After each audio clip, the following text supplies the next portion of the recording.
अब हम बात करेंगे पैरेलल एक्सिस थ्योरम के बारे में। तो स्टार्ट करते हैं। पैरेलल एक्सिस थ्योरम क्या होगी? पैरेलल एक्सिस थ्योरम, ठीक है, ओके। पैरेलल एक्सिस थ्योरम के लिए फिर से वही काम करना है। लेट अस सपोज ये वाई एक्सिस है, ये एक्स एक्सिस है, और ये इसका ओरिजिन है, और एक अपन ने बॉडी कंसीडर की, किसी भी शेप की कर लेते हैं, इरेगुलर बॉडी है मान लो, और ये भी नंबर ऑफ पार्टिकल से मिलकर बनी हुई है। कोई भी एक पार्टिकल कंसीडर करते हैं यहाँ पे। लेट अस सपोज एक पार्टिकल लिया, और इस पार्टिकल का मास अपन ने मान लिया डीएम। छोटा सा पार्टिकल है तो छोटा सा मास होगा इसका डीएम, ठीक है। और अब अपन क्या करेंगे, मान लो कि ये जो बॉडी है इसका एक्सिस ऑफ रोटेशन यहां लिया मैंने ओरिजिन पे, ठीक है, ये इसका एक्सिस ऑफ रोटेशन है, ठीक है। तो हमें पता है कि अगर एक्सिस ऑफ रोटेशन ये है तो सारा मेजरमेंट कहां से होता है? एक्सिस ऑफ रोटेशन से होता है। तो यहां से मेजर करते हैं कि ये कितना दूर है।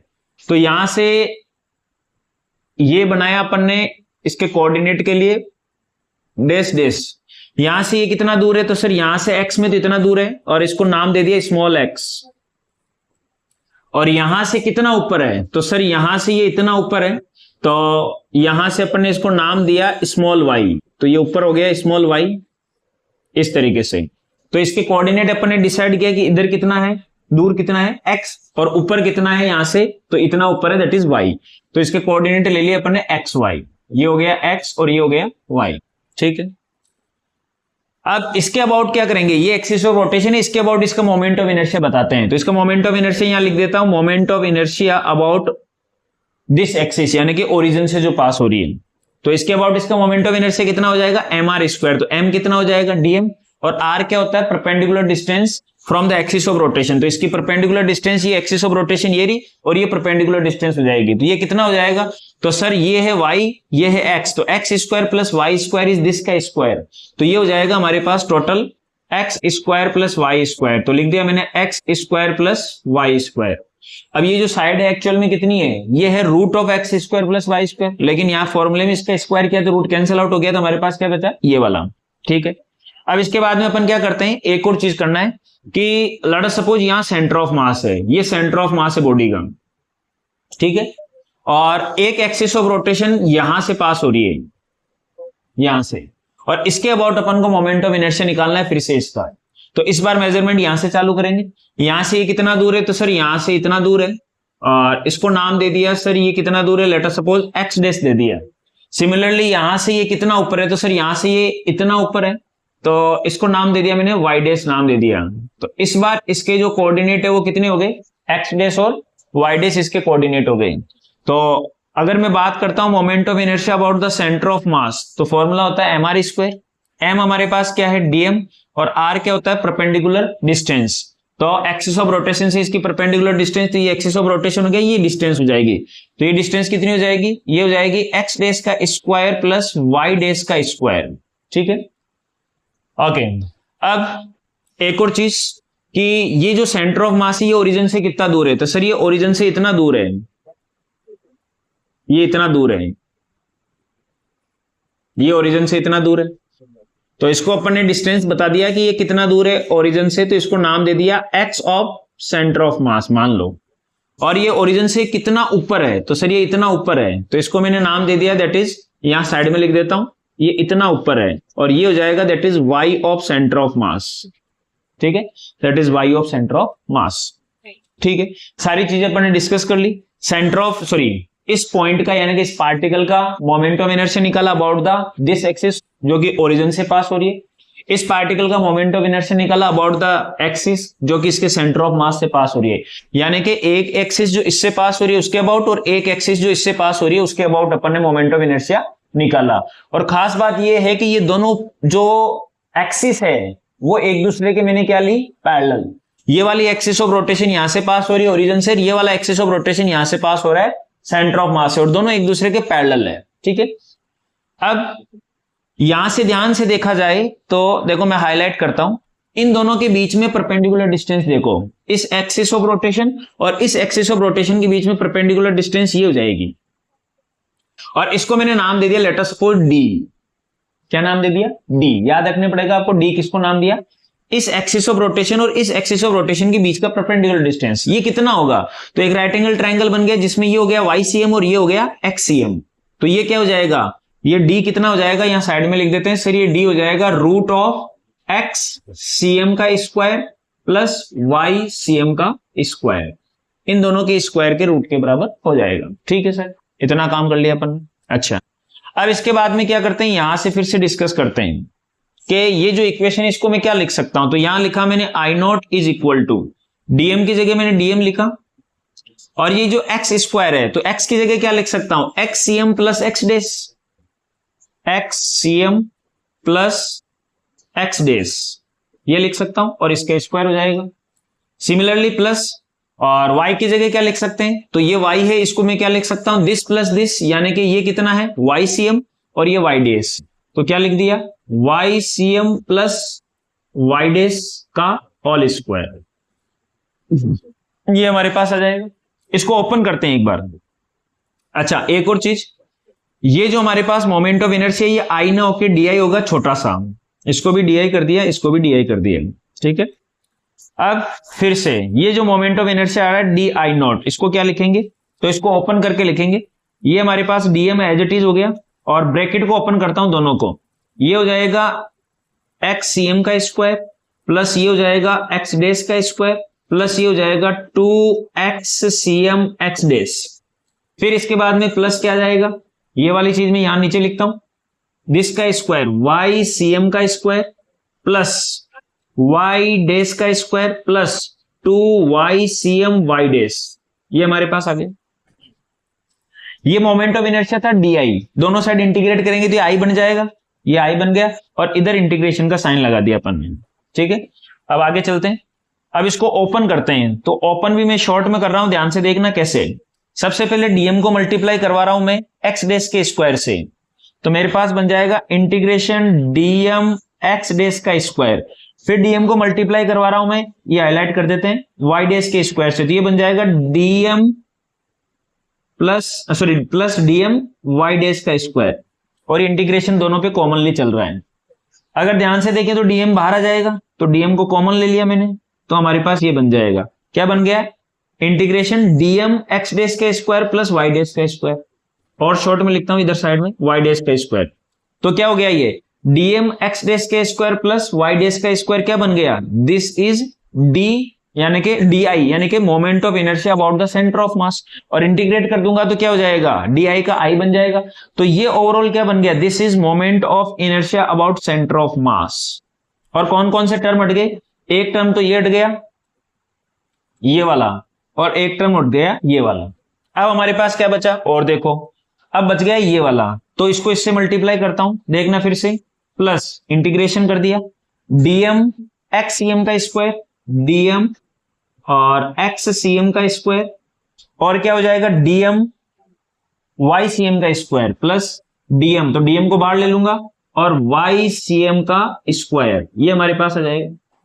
अब ध्यान से देखा जाए तो ये चीज क्या है, XCM का स्क्वायर प्लस YCM का स्क्वायर, तो यहां देखो XCM का स्क्वायर प्लस YCM का स्क्वायर इज D स्क्वायर, तो इसको D स्क्वायर लिख देंगे, ये D हो जाएगा, और DM का इंटीग्रेशन क्या हो जाएगा M, तो मैं क्या लिखूंगा इसको, दिस इज M, और ये क्या था D स्क्वायर तो बाहर आ गया था, DM का M बन गया, ये भी आ गया। तो दो टर्म और खत्म हो गए हमारे पास, कौन कौन से सर, ये वाला और ये वाला, ये टर्म भी खत्म हो गए। अब हमारे पास बचा ये, इसको मैं साइड में इधर लिख के समझाता हूं, यहां लिखते हैं, देखो DM और मल्टीप्लाई क्या आ जाएगा 2XCM x डेस, 2XCM और x डेस, और क्या आ जाएगा DM 2YCM y dash plus DM और 2YCM y डेस, ये हमारे पास आ गए। अब ध्यान से देखें तो DM फिर से कॉमन आ गया हमारे पास, अगर DM कॉमन आ जाएगा तो हमारे पास ये बचेगा दिस प्लस दिस, ये हमारे पास बचेगा। ठीक है, और अगर इसको मैं देखूं कि ये वाला जो टर्म है, या DM इसके साथ लगा देता हूं, समझने में आसानी रहेगी, ये एक्चुअल में क्या है, इसको इंटीग्रेट करूंगा तो DM का तो क्या बन जाएगा M, तो DM का तो सर M बन जाएगा, और अंदर क्या बचेगा हमारे पास 2 को इधर ले लेता हूं मैं, एक्सियम एक्स डेस, एक्सियम एक्स डेस। अब ध्यान से देखो ये एक्स डेस कब आ रहा है या फिर ये वाई डेस कब आ रहा है। तो सर एक्स डेस और वाई डेस तब आ रहा है जब अपना axis of rotation centre of मास से पास हो रहा है। एक्सिस ऑफ रोटेशन जब सेंटर ऑफ मास से पास हो रहा है तब हमारे पास क्या आ रहा है, एक्स डेस आ रहा है और वाई डेस आ रहा है। तो एक्स डेस और वाई डेस तभी आएगा जब ये सेंटर ऑफ मास से पास हो रहा है, यानी कि हमारा ओरिजिन कहां है, सेंटर ऑफ मास पे है। हमारा ओरिजिन कहां है, सेंटर ऑफ मास। और हमें पता है कि अगर ओरिजिन सेंटर ऑफ मास पे होता है तो उस कंडीशन में क्या होता है, देखो आरसीएम का फॉर्मूला हमारे पास होता है सेंटर ऑफ मास का, m1 r1 plus m2 r2 dash dash dash divided by m1 plus m2 plus m3। अब सोचो कि ओरिजिन सेंटर ऑफ मास पे है, अगर ओरिजिन सेंटर ऑफ मास पे हो जाता है तो आरसीएम की वैल्यू 0 आ जाएगी। आरसीएम की वैल्यू 0 तो इसको मल्टीप्लाई करेंगे तो ये क्या हो जाएगा 0, यानी कि ये टोटल क्या हो जाएगा 0, यानी कि एमआर की वैल्यू क्या हो जाएगी 0। तो एमआर की वैल्यू 0, तो वही चीज यहां पर है, देखना ये हो गया m और ये हो गया r, ये m और ये डिस्टेंस हो गई r, तो ये सारा एमआर कितना हो जाएगा 0। तो ये वाला टर्म भी 0 हो जाएगा, ये वाला टर्म भी 0 हो जाएगा।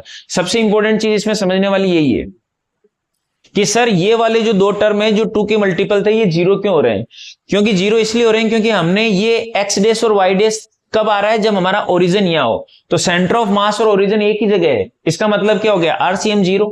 आरसीएम 0 होने का मतलब एमआर का सम क्या हो जाएगा 0। तो ये m हो गया यहां पे और ये डिस्टेंस हो जाएगी r। तो एमआर ये जितने भी बनेंगे सारे क्या हो जाएंगे 0 हो जाएंगे, इसलिए ये दो जो टर्म है वो हट जाएंगे। तो ये दो टर्म वैसे 0 होके हट गए, तो ओवरऑल सारे टर्म हो गए। तो हमारे पास ये आ गया, this is I not is equal to this. ये होता है पैरेलल एक्सिस थ्योरम। थोड़ा सा इसको समझने में टाइम तो लगता है, आई होप आपको समझ में आया होगा, ज्यादा टाइम इस पे खराब नहीं करूंगा। इसके बाद में न्यूमेरिकल्स की तरफ जाऊंगा। तो पैरेलल एक्सिस थ्योरम हो गई, इससे पहले परपेंडिकुलर एक्सिस थ्योरम हो गई। अच्छा, इसका डिस्कशन करते हैं कि ये बता क्या रहा है। फिर वही बात, रटने वाली चीज नहीं है, क्योंकि जो हमारे पास अभी पिछली बार आई थी कि I x plus I y is equal to I z, ये होता है परपेंडिकुलर एक्सिस थ्योरम। लेकिन इसका मीनिंग मैंने आपको बताया कि ये परपेंडिकुलर एक्सिस थ्योरम हमें क्या बता रही है कि कोई भी दो एक्सिस जिनके अबाउट जो एक दूसरे के परपेंडिकुलर हो, उनके अबाउट का मोमेंट ऑफ इनर्शिया का जो सम होता है उनके इंटरसेक्शन से पास होने वाली के बराबर होता है।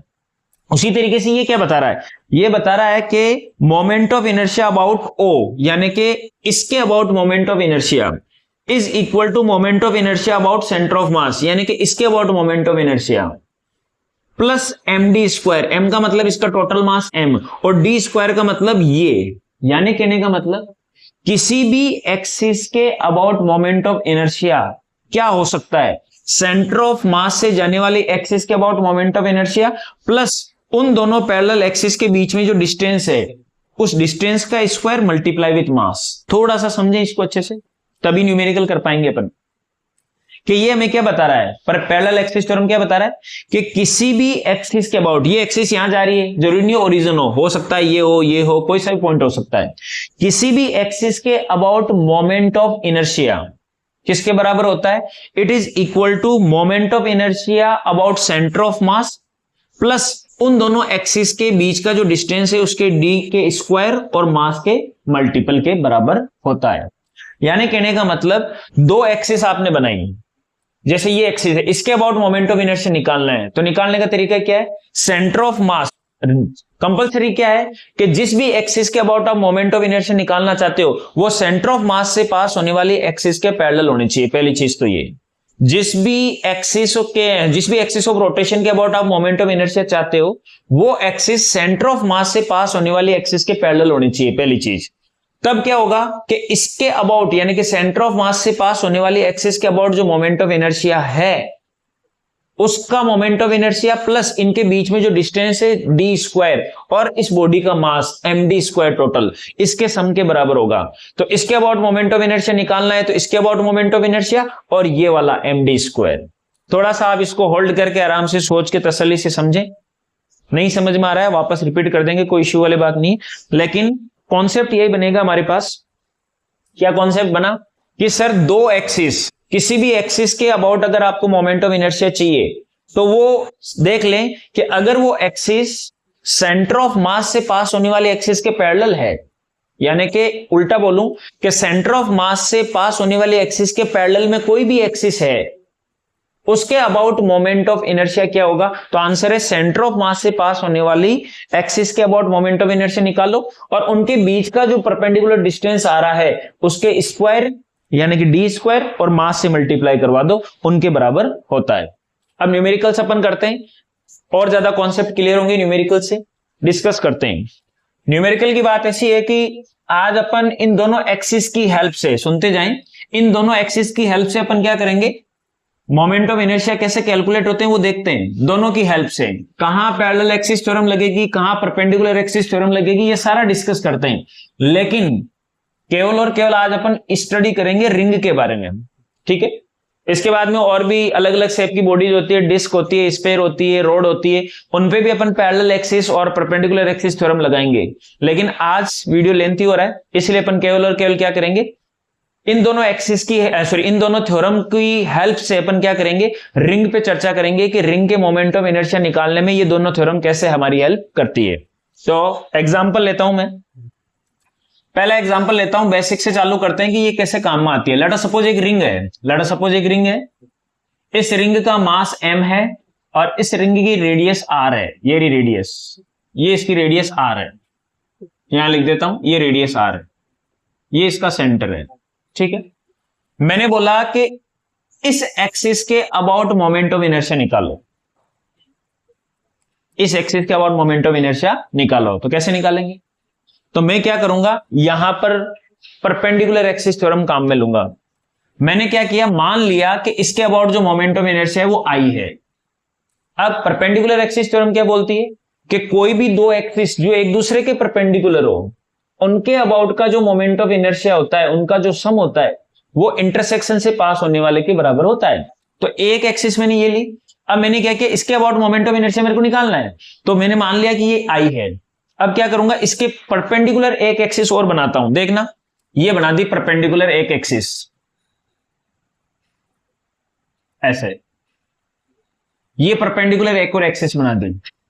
तो जितना मोमेंट ऑफ इनर्शिया इसके अबाउट होगा, नो डाउट उतना इसके अबाउट होगा, क्योंकि ये भी क्या कर रही है, डायमीटर के थ्रू जा रही है, ये भी क्या कर रही है, अलोंग द डायमीटर जा रही है, तो इसके भी अबाउट आई होगा। अब मुझे पता है कि इसके about moment of inertia plus इसके अबाउट मोमेंट ऑफ इनर्शिया, इन दोनों का जो सम होता है वो किसके बराबर होगा, इन दोनों के इंटरसेक्शन से जाने वाली एक्सिस के अबाउट। और इसके अबाउट मोमेंट ऑफ इनर्शिया, तो ये पहले से पता है कि सेंटर से जो एक्सिस जा रही है उसके अबाउट इसका मोमेंट ऑफ इनर्शिया कितना होता है, mr² होता है। ये थ्योरम लगा दी गई है, दैट्स ऑल। ये 2i हो गया, तो i की वैल्यू क्या हो जाएगी, 1/2 mr², वेरी सिंपल। ये फर्स्ट क्वेश्चन हुआ। अब आराम से तसल्ली समझ सकते हैं इसको कि मैंने कैसे बनाया। इस एक्सिस के अबाउट निकालना था, इसके एक परपेंडिकुलर बना डाली, ये परपेंडिकुलर बनाई, तो जितना इसका होगा उतना इसका। अब मुझे थ्योरम लगाना आती है कि इसके अबाउट प्लस इसके अबाउट यानी कि i प्लस आई किसके बराबर होगा, इसके इंटरसेक्शन से जाने वाले, और इंटरसेक्शन का फॉर्मूला पहले से पता है, mr²। ये आंसर आया। इसके बाद में एक और एग्जांपल लेते हैं, थोड़ा सा लेवल बढ़ाते जाते हैं। फिर से चर्चा केवल रिंग पे करेंगे, लेकिन फिर से एक रिंग ली, ओके, और ये एक एक्सिस बनाई, ये एक एक्सिस बनाई, ये इसका सेंटर बनाया और ये इसकी रेडियस बताई, यानी कि रेडियस r है, मास m है और ये इसका सेंटर है। इस बार आपको बोला कि ये देखो, ध्यान से देखो, ये इसके अबाउट मोमेंट ऑफ इनर्शिया निकालो। अब आप आराम से स्क्रीन को पॉज करके खुद ट्राई कर सकते हैं, होता है तो ठीक है, नहीं होता है तो यहां से देख सकते हैं। ध्यान से देखें क्या, अब मैं बताता हूं कि इसके अबाउट मोमेंट ऑफ इनर्शिया कैसे निकालेंगे, प्रैक्टिस है ये। तो इसके अबाउट मोमेंट ऑफ इनर्शिया निकालने के लिए क्या करेंगे कि ये एक एक्सिस है और यहां एक और एक्सिस ड्रॉ करता हूं मैं, ऐसे इसके पैरेलल, ये इसके पैरेलल एक और एक्सिस बनाई, ये थी, और इसके पैरेलल एक और बनाई। अब ध्यान से देखो कि इसके अबाउट जो मोमेंट ऑफ इनर्शिया है, लेट अस सपोज उसको मैंने नाम दे दिया आई, क्या नाम दे दिया, आई, और इसके अबाउट जो मोमेंट ऑफ इनर्शिया है वो क्या है, तो ये कहां से पास हो रही है एक्सिस, इसके सेंटर ऑफ मास से, तो ये क्या हो जाएगा, ICM, that is moment of inertia about centre of मास। तो अभी अपन ने पैरेलल एक्सिस थ्योरम देखी कि किसी भी एक्सिस के अबाउट मोमेंट ऑफ इनर्शिया जो कि अपने सेंटर ऑफ मास से पास होने वाली एक्सिस के पैरेलल में जा रही है, तो पहली चीज तो ये देखो, ये वाली जो एक्सिस ऑफ रोटेशन है, ये सेंटर ऑफ मास से पास होने वाली एक्सिस के पैरेलल आ रही है। दैट्स ऑल, यही खत्म हो गया काम। क्या पैरेलल एक्सिस लगेगी या परपेंडिकुलर लगेगी, यही हो गया। कि हमने देखा कि सर ये वाली जो एक्सिस है, क्या ये वाली एक्सिस सेंटर ऑफ मास से पास होने वाली एक्सिस के पैरेलल है? तो सेंटर ऑफ मास से पास होने वाली ये रही सेंटर ऑफ मास, और इससे पास होने वाली एक्सिस ये रही। इससे पास होने वाली ये जो एक्सिस है इसके ये पैरेलल है। यस सर, तो पैरेलल लगेगी। लगा दिया पैरेलल। तो पैरेलल क्या होता है कि किसी भी एक्सिस के about moment of inertia, centre of मास से पास होने वाली एक्सिस के मोमेंट ऑफ इनर्शिया प्लस उन दोनों के बीच की परपेंडिकुलर डिस्टेंस, ये इसको नाम दे दो डी। इस डी के स्क्वायर और टोटल मास एम के मल्टीपल के बराबर होता है। तो ये लगा दी यहां पे। अब वैल्यूज पुट कर देंगे। ये हमें निकालना है, that is moment of inertia about this is equal to this plus M D square. अब moment of inertia about centre of mass ये कितना होगा? तो अभी अपन ने देखा था कि ये जो मोमेंट ऑफ इनर्शिया होता है वो होता है किसी भी एक्सिस के about half M R square. तो ये तो पहले से पता है, फॉर्मूले तो आपको लर्न करने पड़ेंगे भैया। हाफ एम आर स्क्वायर, फिर आता है एम की जगह एम और डी स्क्वायर। तो ये डी कितना है ये भी निकाल सकते हैं। ये डी कैसे निकालेंगे? तो ध्यान से देखो, ये राइट एंगल ट्राइंगल फुल बना रहा हूं इसको, ये राइट एंगल ट्राइंगल। इस राइट एंगल ट्राइंगल में ये वाली साइड और ये वाली साइड दोनों बराबर है, तो ये वाला एंगल भी 45 होगा और ये भी 45 होगा। फिर ये एक और राइट एंगल ट्राइंगल बन रहा है, देखो डी वाला, ये 90 डिग्री हो गया। ये 45 है तो ये भी कितना होगा? 45। अगर मैं ध्यान से देखूं तो इस 45 के लिए ये 45 हो गया, इस 45 के लिए ध्यान से देखूं तो ये क्या हो जाएगा? ये हो जाएगा बेस, और ये हाइपोटेनियस है और ये हो जाएगा परपेंडिकुलर। तो परपेंडिकुलर का कंपोनेंट क्या होता है? तो आर का ये परपेंडिकुलर कंपोनेंट क्या होगा? R sine theta. ये हो जाएगा थीटा के साथ बेस कोस, ये तो हो गया थीटा के साथ बेस, और ये परपेंडिकुलर, तो ये हो जाएगा साइन। तो ये कितना हो जाएगा? D equal to R sine theta. तो ये डी हो जाएगा, यहां लिखता हूं D is equal to R sine theta, और थीटा कितना है? 45। साइन 45 क्या होता है? 1/√2। तो ये कितना आंसर आ जाएगा? r/√2। This is r/√2। यहाँ r/2 का √2 का स्क्वायर कर दिया तो r²/2 हो गया। तो ये भी हो गया 1/2 1/2, तो आंसर आ गया mr²। तो ध्यान से देखो, फाइनली आंसर आया mr²। ये दूसरा एग्जाम्पल था, और थोड़ा लेवल बढ़ाता हूं। लड़ा सपोज, ये प्रैक्टिस है भैया, आपको ये समझ में आना चाहिए कि मेरे को यार कब पैरेलल लगानी है, कब मेरे को परपेंडिकुलर लगानी है, उसकी प्रैक्टिस करवा रहा हूं। समझ में भी आना चाहिए कि पैरेलल क्यों लगाई, पैरेलल से काम हो रहा था इसलिए पैरेलल लगाई, क्या पैरेलल बन रही थी, ये सारी। अब एक और एग्जांपल लेता हूं, लेट अस सपोज रिंग का। अच्छा क्वेश्चन है। ओके, लेट अस सपोज इस बार हाफ रिंग है, और ये इस रिंग का सेंटर है, और ये इसकी रेडियस है, अगेन रेडियस इज आर, और ये इसका मास लिया अपन ने m, और यहां से दे रखा है कि इसका सेंटर ऑफ मास जो है वो यहां है, ये सेंटर ऑफ मास है। ये तो रिंग का सेंटर है और इसका सेंटर ऑफ मास ये है, यहां लिख देता हूं मैं ये सेंटर ऑफ मास। अब किसी को पता नहीं है तो बता देता हूं कि सेंटर ऑफ मास सेंटर से कितना ऊपर होता है हाफ रिंग में। तो इसका आंसर आता है, यहां नीचे लिख देता हूं, ये जो वैल्यू रहेगी, ये वैल्यू रहती है 2r/π। कितनी रहती है ये? यही लिख देते हैं 2r/π। 2r/π रिंग के सेंटर से, हाफ रिंग के सेंटर से सेंटर ऑफ मास कितना ऊपर होता है? तो याद रखें 2r/π इतना ऊपर रहता है। आपको बोला इस पॉइंट से पास होने वाली एक्सिस ऑफ रोटेशन के अबाउट मोमेंट ऑफ इनर्शिया निकालो। यहां से इस पॉइंट से पास होने वाला एक्सिस ऑफ रोटेशन है ये, इसके अबाउट ये घूम रही है, इसके अबाउट मोमेंट ऑफ इनर्शिया निकाल के बताओ, इस एक्सिस के अबाउट मोमेंट ऑफ इनर्शिया। अब आप दिमाग लगा सकते हैं आराम से कि क्या लगेगा। तो सबसे पहले मैं पैरेलल चेक करता हूं कि यहां से जो एक्सिस जा रही है, इस एक्सिस के अबाउट अपन को मोमेंट ऑफ इनर्शिया निकालना है। तो क्या कोई एक ऐसी एक्सिस है जो सेंटर ऑफ मास से जा रही है, या फिर हम सोच सकते हैं कि क्या ये वाली एक्सिस सेंटर ऑफ मास से जाने वाली एक्सिस के पैरेलल आ रही है? तो सेंटर ऑफ मास ये रहा, और इसके थ्रू यानी कि सेंटर ऑफ मास से पास होने वाला एक्सिस ये बन सकता है ऑब्वियसली। तो सेंटर ऑफ मास से पास होने वाला एक्सिस ये हो गया, और ये वाला एक्सिस इसके क्या आ रहा है? पैरेलल। तो नो डाउट पैरेलल लगेगा।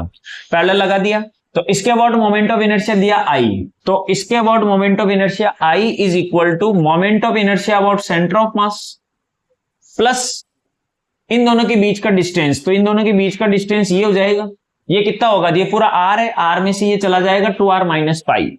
तो total mass multiply with perpendicular distance, perpendicular distance कितना हो जाएगा, that is total R minus 2r by pi, ये हो गया और इसका स्क्वायर, ये इसका आंसर है। फर्दर इसको सोल्व करेंगे, आई की जगह हमारे पास आई आएगा आईसीएम, आईसीएम का मतलब इसके about moment of inertia, ICM का मतलब इससे पास होने वाली एक्सिस के अबाउट इसका मोमेंट ऑफ इनर्शिया। अब इससे पास होने वाली एक्सिस के अबाउट इसका जो मोमेंट ऑफ इनर्शिया है हाफ रिंग का, वो हमें पता नहीं है, तो ये भी अपन को निकालना पड़ेगा। ये कैसे निकालेंगे, तो थोड़ा नीचे आ जाते हैं। अब ये दो पॉइंट लो, ये वाला और ये वाला, इस पॉइंट के अबाउट ध्यान से समझना क्या लिख रहा हूं, नई चीज, इस पॉइंट के अबाउट मोमेंट ऑफ इनर्शिया यानी कि IO इज इक्वल टू क्या होगा, इससे पास होने वाली यानी कि ICM प्लस इनके बीच का परपेंडिकुलर डिस्टेंस m के साथ यानी कि 2r by pi, 2r by pi का स्क्वायर। वापस बता रहा हूं कि सर जीरो से कि इसके अबाउट मोमेंट ऑफ इनर्शिया निकालना है, तो क्या क्या पैरेलल लग रही है, तो हमने देखा कि एक एक्सिस ये है और क्या सेंटर ऑफ मास से जाने वाली एक्सिस इसके पैरेलल आ रही है, तो यस सर सेंटर ऑफ मास वाली एक्सिस की ये पैरेलल आ रही है, तो पैरेलल लगी। पैरेलल में क्या होगा, इसके about moment of inertia I is equal to इसके about moment of inertia ICM plus इनके बीच का परपेंडिकुलर डिस्टेंस ये that is r minus 2r by pi का स्क्वायर और मास, ये हो गया।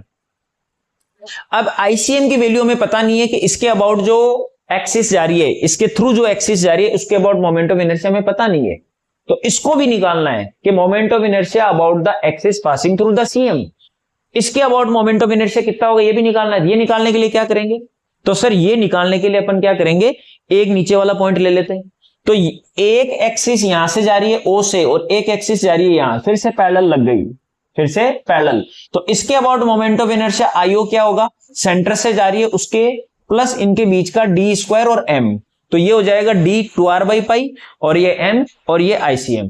मुझे ये ICM चाहिए, तो ICM क्या हो जाएगा, तो sir ICM is equal to हो जाएगा I नॉट और ये उधर चला जाएगा माइनस m और ये क्या हो जाएगा 2r बाई पाई का स्क्वायर, ये ICM आ गया। और I नॉट क्या है, I नॉट हमें पता है ये सेंटर है और सेंटर के अबाउट रिंग का होता है mr स्क्वायर, तो I नॉट हो जाएगा mr square, mr square minus m bracket के अंदर 2r बाई पाई का स्क्वायर, ये ICM हो गया। इस ICM को यहां पुट कर देंगे अपन ले जाके, तो I हमारे पास आ जाएगा mr square minus m 2r बटा पाई का होल स्क्वायर प्लस m और ये हो जाएगा r minus 2r by pi का होल स्क्वायर। ये जेई के अंदर आया हुआ है अभी, इसका आंसर इंपॉर्टेंट था। अगर उस लेवल के क्वेश्चन अपन करने लग जाते हैं तो नो डाउट नीट लेवल के क्वेश्चन आसानी से बन सकते हैं। तो अच्छा था ये, एक बार सोचना कि किस तरीके से निकाला इसको, ज्यादा टाइम मैं नहीं लूंगा इस पे। एक क्वेश्चन और करवाता हूं और वीडियो को क्लोज करते हैं। एक क्वेश्चन और देखते हैं, फोर्थ वन, इस पे रिंग खत्म हो जाएगी एक करते ही। अगले वीडियो में मेरे को रिंग को डिस्कस नहीं करना पड़ेगा। फोर्थ जो है, लेट अस सपोज एक रिंग है, फिर से ये रिंग है और ये रिंग का सेंटर से इसका सर्कमफेरेंस, ये रेडियस r और इसका मास m, और इसके अंदर एक और रिंग डली हुई है ऐसे, ये वो की वही रिंग है और इसका वो का वही रेडियस है और इसका वो का वही मास है, ये ऐसे डबल रिंग है ये, और यहां इस पॉइंट से कोई एक्सिस जा रही है, इसके अबाउट इसका मोमेंट ऑफ इनर्शिया निकालना कंप्लीट का। पहले क्वेश्चन को समझे किस तरीके से है। तो ये रिंग एक ना होकर डबल रिंग का क्वेश्चन बन गया। डबल रिंग के क्वेश्चन में याद रखें कि ऊपर वाली रिंग का अलग से निकाले मोमेंट ऑफ इनर्शिया और नीचे वाली रिंग का अलग से निकाले मोमेंट ऑफ इनर्शिया। तो ऊपर वाली रिंग का निकालते हैं पहले, तो इसको भूल जाते हैं। इस रिंग का मोमेंट ऑफ इनर्शिया, इसको नाम दे देता हूं मैं I1, और ये कितना हो जाएगा, तो इसके अबाउट मोमेंट ऑफ इनर्शिया इस रिंग का कितना हो जाएगा। तो अपन को पता है कि सर इसके अबाउट यानी कि इस पॉइंट के अबाउट जो मोमेंट ऑफ इनर्शिया होता है, ये अभी अपन ने निकाला, या फिर से निकाल लेते हैं। इसके अबाउट मोमेंट ऑफ इनर्शिया क्या हो जाएगा, तो इस पे पैरेलल लगा देते हैं अपन। पैरेलल एक्सिस थ्योरम बोलती है कि क्या ये वाली जो एक्सिस है ये सेंटर ऑफ मास के पैरेलल है, तो इस रिंग का सेंटर ऑफ मास ये रहा और इसके पास होने वाली एक्सिस की ये पैरेलल आ गई, हो जाएगा। तो इसका मोमेंट ऑफ इनर्शिया क्या होगा, इससे पास होने वाला मोमेंट ऑफ इनर्शिया यानी कि mr स्क्वायर प्लस क्या हो जाएगा हमारे पास इनके बीच का जो डिस्टेंस है उसका स्क्वायर m के साथ, ये कितना है r, तो ये हो जाएगा r स्क्वायर, तो आंसर आ जाएगा 2mr स्क्वायर, 2mr स्क्वायर। ये तो हो जाएगा फर्स्ट का। फिर इसका मोमेंट ऑफ इनर्शिया निकालते हैं इसके अबाउट। तो फिर से देखते हैं कि पैरेलल लग रही है क्या, तो यहां देखें कि इसके अबाउट निकालना है, तो इसका सेंटर कहां है, ये रहा। इससे पास होने वाली, तो ये रिंग ऐसे है भैया, और इससे पास होने वाली एक्सिस, तो सेंटर ऑफ मास से पास होने वाली एक्सिस ये रही, और ये वाली एक्सिस इसके पैरेलल में आ रही है, तो पैरेलल लगेगी। पैरेलल क्या बोलती है कि इसके about moment of inertia plus perpendicular distance वाला। तो इसके अबाउट मोमेंट ऑफ इनर्शिया क्या होगा, तो इसके अबाउट मोमेंट ऑफ इनर्शिया, तो ये रिंग ऐसे है और ये एक्सिस ऐसे जा रही है, तो इसके अबाउट मोमेंट ऑफ इनर्शिया तो अभी मैंने बनाया था, इस एक्सिस के अबाउट होता है हाफ एम आर स्क्वायर, तो ये हो जाएगा half M R square plus इनके बीच का डिस्टेंस कितना r, और ये r और ये r, 3r का स्क्वायर, 3r का होल स्क्वायर, और ये हो जाएगा m। ये हो गया I2। इन दोनों को जोड़ देंगे तो ये फाइनल आंसर आ जाएगा I। तो I is equal to this पहले वाले का प्लस दिस दूसरे वाले का, I1 प्लस I2। ठीक है, बढ़िया क्वेश्चन है, ये भी अच्छे लेवल में क्वेश्चन काउंट होता है। ठीक है, एक बार फिर से बता देता हूं कि अगर 2 रिंग हमारे पास आती है, 3 आती है, तो सब पे इंडिविजुअली अपन काम करेंगे 1 बाय 1। पहले ऊपर वाले रिंग पे काम कर रहे हैं। ऊपर वाले रिंग का अपन ने मोमेंट ऑफ इनर्शिया मान लिया, लेटर सपोज कितना है I1, और नीचे वाले रिंग का मोमेंट ऑफ इनर्शिया अपन ने क्या मान लिया I2। एक बार फिर से करके बता देता हूं, ऊपर वाले रिंग का मोमेंट ऑफ इनर्शिया I1 है, तो वो कितना होगा, तो हमने देखा कि इस रिंग का, तो इस पे काम कर रहे हैं, इसको भूल जाओ, इस रिंग का मोमेंट ऑफ इनर्शिया इसके अबाउट, तो ये वाली एक्सिस सेंटर ऑफ मास से जाने वाली एक्सिस के पैरेलल आ रही है, तो पैरेलल थ्योरम लगेगी, यानी कि इसका मोमेंट ऑफ इनर्शिया क्या होगा, इसके अबाउट मोमेंट ऑफ इनर्शिया, यानी कि that is mr square plus इसका स्क्वायर, यानी कि ये डिस्टेंस क्या है r, और m मास के साथ, तो आंसर आएगा 2mr स्क्वायर, जो यहां पर आया था। उसी तरीके से अब इसका निकालते हैं I2, तो ये कितना हो जाएगा, अब इसको ऊपर वाले रिंग को भूल जाओ, ये एक्सिस है और ये इसका सेंटर ऑफ मास है दूसरी वाली का, तो इससे सेंटर ऑफ मास से पास होने वाली एक्सिस ये हो जाएगी, तो ये पैरेलल फिर लग गई, तो क्या हो जाएगा, इसके अबाउट मोमेंट ऑफ इनर्शिया, लेकिन इससे पास होने वाली जो एक्सिस है इसके अबाउट मोमेंट ऑफ इनर्शिया इस बार mr स्क्वायर नहीं होगा, क्योंकि ये रिंग ऐसे नहीं है, यानी कि ये ऐसे पास नहीं हो रहा है, ये रिंग ऐसे है, ऐसे होने का मतलब ये एक्सिस ऐसे पास हो रहा है, यानी कि इस प्लेन में पास हो रहा है सेंटर से, तो क्या हो जाएगा हाफ mr स्क्वायर। तो इसके अबाउट तो हो गया हाफ mr स्क्वायर प्लस इनके बीच की perpendicular distance r r r, 3r का स्क्वायर, 3r का होल स्क्वायर, और मास से मल्टीप्लाई, ये दोनों हो गए, इन दोनों का सम करेंगे, वही हमारा फाइनल आंसर होगा। आज के इस वीडियो में मैंने perpendicular axis theorem, parallel axis theorem, इनको डिटेल में आपको ड्राइव करके बताया। इसके साथ साथ डेरिवेशन के अलावा मैंने रिंग पर इन दोनों थ्योरम को यूज करके बताया कि कैसे न्यूमेरिकल बन सकते हैं। अगर ये 4 तरीके के एग्जाम्पल आपको आ गए, इसका मतलब आप किसी भी तरीके के न्यूमेरिकल को सॉल्व कर सकते हैं। अगले पार्ट में फिर अपन देखेंगे इन्हीं का यूज करते हुए किसी दूसरी बॉडी के ऊपर मोमेंट ऑफ इनर्शिया चेक करते हैं, फाइंड आउट करेंगे। Thank you.